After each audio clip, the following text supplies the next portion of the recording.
Բարև բոլորին, այսօր ես կշարունակեմ մեքենաների ձմեռային շահագործման թեման։ Նախորդ առաջի մասում ես խոսել եմ ապահով մեքենան վարելու մասին եւ սահելու դեպքում ոնց փորձեք ստաբիլիզացնել եւ ուղեկային։ Իսկ այս երկրորդ մասում ես կխոսեմ մեքենայի ձմեռային տեխնիկական խնամքի մասին, ինչը շատ կարեւոր է, որպեսզի չվնասեք մեքենան սխալ շահագործելով եւ խուսափեք հետագա ծախսերից։ Եվ կսկսեմ մեր սիրելի մեքենան տաքացնելու խնդիրներից։ Սա շատերի կողմից վիճելի հարց է, բայց ես նենց կբացատրեմ, որ մեկընդմիշտ այս հարցը կփակվի բոլորի համար։ Նախ ասեմ, թե ինչի համար է սա վիճելի հարց։ Խնդիրը նրանում է, որ շարժիչները շատ տարբեր են։ Տարբեր են իրենց աշխատանքային ծավալները ըստ լիտրերի, 1.5-ից 6 լիտր։ Տարբեր են մխոցների քանակը, 4, 6, 8 մխոց։ Տարբեր են շարժիչի բլոկի նյութերը։ Հին սերնդինները չուգունից են, իսկ նոր սերնդինները ալյումինից։ Տարբեր են նաև տեխնոլոգիաները։ Տեխնոլոգիաներ կան, որ նպաստում են, որ շարժիչը շուտ տաքանա։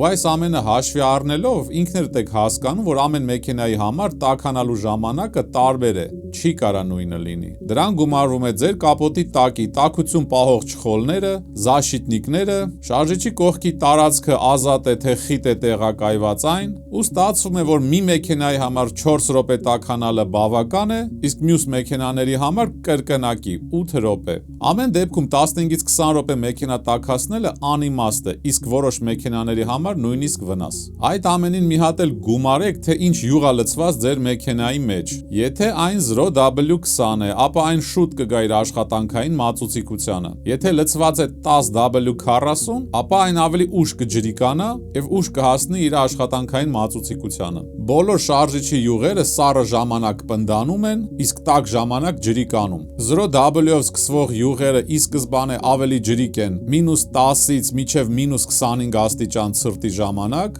իսկ 5W-ով սկսվող յուղերը ապահով ջրիկ են մնում մինչև -15 աստիճանը։ 10W-ն ապահով ջրիկ է մնում մինչև -5 աստիճան ցուրտը։ Իհարկե այդ յուղերի տեխնիկական տվյալներում նշած է, որ իրանք իմ ասածից մի 10 աստիճան ավելի ցրտադիմացկուն են։ Բայց ես նշեցի ամենաապահով իրանց ջրիկ մնալու ջերմաստիճանները։ Մի խոսքով, այս սաղ նյուանսները պետք է հաշվի առնել, ու դրա համար էլ կարծիքների մեջ այսքան տարաձայնություն կա։ Ես հիմա ունիվերսալ րոպեների քանակ կասեմ շարժիչները տաքացնելու, որ անկախ ամեն ինչից ձեր գլուխը չծանրաբեռնեմ ու ապահով տաքացնեք ձեր մեքենան։ Եվ հետո ավելի մանրամասը կխորանամ, որպեսզի ովքեր ուզում են ավելի խորը հասկանան, որը որից հետո է, իրանց համար ավելի պարզ լինի։ Ինչևէ, պարզ տարբերակով այսպիսի պատկեր ունենք։ 0-ից մինչև -5 աստիճանը մեքենան կանգնած տաքացնել 4 րոպե, այնուհետև հանգիստ մինչև 2300-2800 պտույտով քշել մի 6 րոպե, հետո կարաք աստիճանաբար բարձրացնեք պտույտները։ -10, -15 ցրտի դեպքում մեքենան տեղում կանգնած տաքացնել մի 6 րոպե, այնուհետև հանգիստ քշել կրկին մինչև 2500-2800 պտույտով։ Տենց մի 8 րոպե, հետո էլի աստիճանաբար ըստ ժամանակի քիչ-քիչ կարաք բարձրացնեք պտույտները։ -20 եւ ավելի ցուրտ ժամանակ մեքենան տեղում կանգնած տաքացնել մի 8 րոպե, այնուհետև հանգիստ քշել կրկին 2500-ից 2800 պտույտով եւ 15 րոպե տենց քշելուց հետո կարող եք քշել ավելի բարձր պտույտներով։ Իսկ ինչու է վնաս 10-ից 20 րոպե մեքենան տեղում կանգնած տաքացնելը։ Երբ մեքենան տեղում կանգնած տաքանում է, այդ ընթացքում վառելիքի խառնուրդը ավելի հագեցած է բենզինով, որ շարժիչը շուտ տաքանա։ Եվ այդ ընթացքում կատալիզատորները ավելի շուտ են մրվում։ Բացի դրանից, եթե ձեր բենզինի ներածման համակարգը ուղիղ ներածումով է ցիլինդրերի մեջ, այսինքն GDI, DI, FSI, TSI, TFSI, DIG, iVTEC, DC-VVT ու տենց շարունակ, որովհետև ամեն մեքենա արտադրողի մոտ դա մի ձև է կոչվում, բայց դրանք բոլորը նշանակում են անմիջական ներածում, ու այդ ներածման տեսակի դեպքում, եթե տեղում կանգնած երկար տաքացնում եք մեքենան, ավելի արագ են նագարակալում կլապանները։ Այդ ամենից բացի, տեղում կանգնած ժամանակ շատ դանդաղ է տաքանում ձեր փոխանցման տուփի յուղը, Չեք մոռացել չէ, որ այնտեղ էլ յուղ կա։ Նաև յուղ ունեք ձեր ռեդուկտորների մեջ։ Դրա համար տեղում կանգնած պետք է տաքացնել միջև ապահով ջերմաստիճանը, այնուհետև հանգիստ մեքենան քշել մի 10 րոպե, որպեսզի ընթացքից ավելի արագ տաքանա համ շարժիչը, համ փոխանցման տուփը, համ ռեդուկտորները ու անիմաստ չլցնեք ձեր կատալիզատորները, նագար չհավաքեք կլապանների վրա, անիմաստ բենզին չծախսեք եւ ամբողջությամբ համաչափ տաքացնեք մեքենան։ Ու մի մոռացեք, որ սինթետիկ յուղերը ավելի ջրիկ են ի սկզբանե, մանավանդ եթե յուղի վրա գրած է 0W կամ 5W, ու իրանք ապահովում են նորմալ յուղումը բացասական ջերմաստիճանների դեպքում մինչև 2500 պտույտը։ Սենց թե նենց, որ շարժիչը գործարկում եք, ասենք -15 աստիճան ցրտի դեպքում, այն աշխատում է, չէ, 1300 պտույտով, չի տրաքում, չէ, իր ջրիկությունը հերիքում է, չէ, որ յուղի սաղ։ Այնինչ լսել եք, որ վնաս է մեքենան սառը ժամանակ քշելը,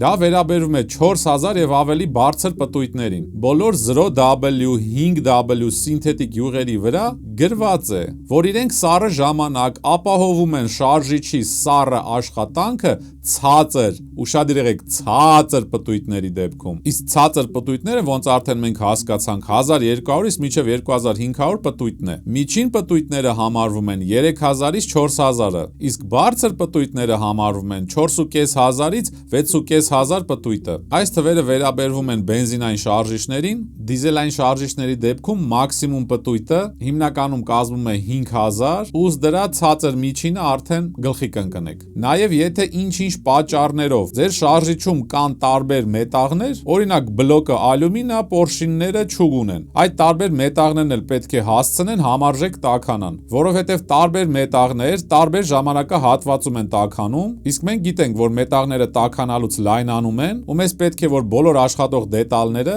միմյանց նկատմամբ համապատասխան լայնանան։ Հակառակ դեպքում, եթե լինեն մի քիչ լայն ու նեղ, իրանք կարան իրար տաշեն, բայց միևնույն է, ցածր պտույտների դեպքում իրանք հանգիստ աշխատում են։ Ու պետք չի մոռանալ, որ ամեն ցիլինդրում, ամեն պտույտի ժամանակ այրումից ստեղծվում է տրաքոցներ, որոնց ջերմաստիճանը հասնում է 2000-ից 2500 Ցելսիուս տաքություն, իսկ մետաղներին հաղորդվում է 270-ից 350 աստիճան տաքություն։ Նենց որ զաժիգալկայի տաքությունով չի տաքացվում ձեր մեքենան, որ պետքա տենց 20 րոպե տաքացնեք, եւ հենց տեսնում եք ձեր ջուրը հասնում է 90 աստիճանի, այդ ժամանակ հանգիստ կարող եք քշել մինչև 4000 պտույտով, դրանից հետո մի 10 րոպե եք քշում, որ յուղը տաքանա, որովհետև երբ ջուրը հասնում է 90 աստիճանի, դա չի նշանակում, որ յուղն էլ է 90 աստիճան տաքացած։ Պետք է մի 10 րոպե քշեք, դրանից հետո արդեն ոնց ուզում եք։ Կարծում եմ հասկանալի է արդեն։ Մնում է բաժանորդագրվեք ալիքից, որովհետև դիտումները շատ են, իսկ բաժանորդները քիչ։ Իսկ երբ բաժանորդները շատ են լինում, դա նպաստում է, որ ես ավելի հեշտ եմ գտնում ձեր ուզած թեստ դրայվի մեքենաները։ Այդ ամենը իրար հետ կապ ունի։ Անցանք առաջ։ Մնաց մանր-մուներ բաները։ Եթե դրսում ձուն է գալիս, բաց պահեք ձեր դիմապակու խոզանակները, այսինքն չոտկերը, որ չսառեն կպնեն ապակուն։ Ու հետո ստիպված լինեք քլունգով ջարդել սառույցները, ձեռի հետ էլ ավիրեք սաղ։ Մաքրեք ձեր մեքենայի վրայի ձյունը։ Միացրեք ապակիների դիմացի եւ ետևի տաքացումը, որովհետեւ չի կարելի քշել ձնով փակ ապակիներով, աղվեսի բուն չի։ Պետք է տեստեք ձեր կողքերը։ Նաև տանիքի ձյունը մաքրեք, որ քշելու ժամանակ հետևի մեքենայի համար անտեսանելի ձյան բուկ չսարքեք։ Մեկ էլ հուսով եմ գիտեք, որ տաք ջրով ոչ մի բան պետք չի հալածնել։ Դրանից երաշխավորված կկոտրվեն ձեր ապակիները, կվնասվի ու կճակճկի մեքենայի ներքի լաքը ու ընդհանրապես տաք ջուրը մոռացեք։ Եթե մեքենայի վրա ձյուն չկա, մի վռազեք միանգամից միացնել փեջերը։ Թողեք այդ տաքությունը մատորին։ Միացրեք նստատեղերի ու ղեկի տաքացումը, դրանով մի 5 րոպե յոլա գնացեք, մինչև մատորը արագ տաքանա ու նոր միացրեք փեջերը։ Եթե ձնոտ կամ անձրևոտ եղանակին ձեր ապակիները գոլոշի անում են, կարաք փեջերի ուղղությունը պահեք ապակում, բայց նայեք, որ ներքին օդի շրջանառությունը միացրած չլինի։ Պետք է դրսից օդ բերի։ Իմ մոտ տենց օրինակ հերիքում է ու չի գոլոշի անում ապակիները։ Իսկ եթե դա չի օգնում, միացրեք կոնդիցիոները կամ սեղմեք դիմապակու նշանով կոճակը։ Այն միանգամից կմիացնի կոնդիցիոները եւ օդը կուղի ապակիների վրա, ինչի հաշվին արագ կանցնի ապակիների գոլոշին։ Հաջորդը, անտիֆրիզը անկուշտի պես խիտ սպիրտով մի լցրեք ձեր մեքենայի մեջ։ Ստուգեք, որ այն լինի -30-ից մինչև -37, ոչ ավել, որովհետև խիտ անտիֆրիզի սպիրտը, ասենք -50, -60, -70, ունի քայքայիչ հատկություն, որը ժամանակից շուտ շարքից կհանի ձեր ջրի պոմպը, կկրճատի պրակլատկաների կյանքը ու արագ կքայքայի ձեր ռադիատորը։ Հատես միանգամից չի ծակի սաղ պատրուպ կեքից ու սկսի թափելը, բայց ինչքան որ պետք է աշխատեր այդ համակարգը, մի 30-40%-ով կրճատելու է իր ժամկետը։ Իսկ ամառները նենց չի, որ պետք է սովորական ջուր լցնել, որովհետև անտիֆրիզը ունի յուղային հատկություն, որով յուղվում է ձեր ջրի պոմպը։ Այսինքն ամառ թե ձմեռ, որ անտիֆրիզի խտությունը պահեք -35 աստիճան, ընտիր է։ Եվ վերջում մի թողեք ձեր մեքենան կեղտոտ, ավազախառը աղերը վրեն։ Այդ աղերը քայքայում են ձեր մեքենայի լաքը, խամրացնելով փայլը։ Նաև ընթացքային մասի ռեզիններն են քայքայում, կրճատելով իրանց կյանքը։ Լվացեք, բայց եթե մեքենան ավտոտնակում չի կանգնում, այլ դուրսը, անպայման լավ չորացրեք, կոմպրեսորով փչեք, հանեք դռների արանքների ջուրը, բռնակների արանքներից, կողպեքներից եւ այլ արանքներից, որովհետեւ այդ ամեն ինչը սառելու է ու չկարողանաք դուռը բացել։ Նաև եթե մեքենայի ներքի վրա ունեք ճաքեր, այդ արանքներում ջուրը սառելու է ու պլոկի դրանք։ Ինչևէ, այսօր այսքանն էի պատրաստել ձեզ համար, ձեզ մաղթում եմ անփորձանք երթևեկություն, իսկ մենք կհանդիպենք հաջորդ տեսանյութերում։ Առայժմ։